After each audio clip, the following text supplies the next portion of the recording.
আমার ছেলেকে এইটুকু রস খাওয়াবো, মানে এতে হাফ গ্লাসেরও কম রয়েছে। দেখুন কত রকমের নাটক চলবে এখন। আসো আসো, রসটা খেয়ে নাও, আসো। না কেন?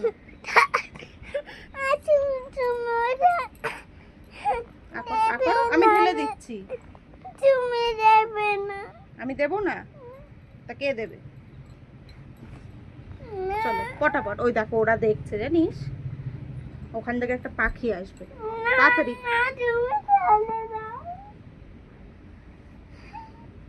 তখন ধরে ট্রাই করছি, প্রায় 15 মিনিট হয়ে গেল এইটুকু রস নিয়ে। এবার কিন্তু ঝিনুক বাটিতে ঠেসে ধরে খাওয়াবো। আচ্ছা কার্টুন দেখো, তাড়াতাড়ি আকড়ো আকড়ো, আটা কর। দেবো না?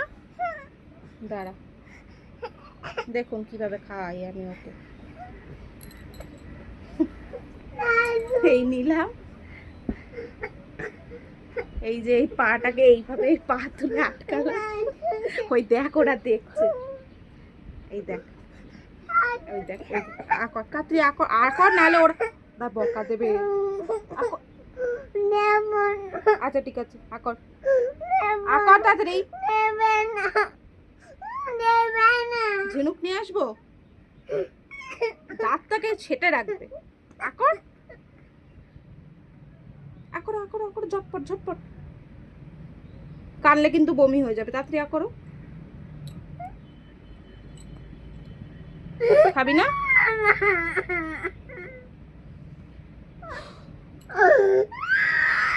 তাড়াতাড়ি তাড়াতাড়ি, ওরা দেখছে ওরা দেখছে। আচ্ছা তোমাকে আমি ঘুরতে নিয়ে যাবো, তাড়াতাড়ি আকর আকরো। আচ্ছা ঠিক আছে ঠিক আছে, আমার সোনা ছেলে তো।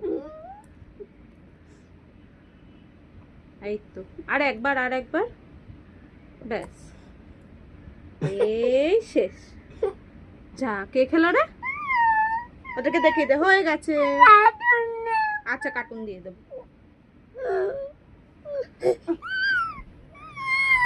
টাটা করে দে, চুপ, টাটা করো। আচ্ছা ঠিক আছে, না না না, অনেক কেঁদে ফেলেছে, এইটুকু রস খাওয়ার জন্য ওর কত কেঁদে ফেলেছে। চুপ করলে তাহলে দেবো।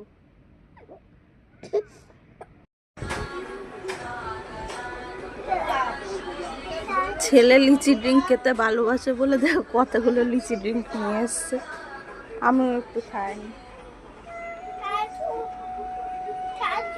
দেখো না মা কি বলছে।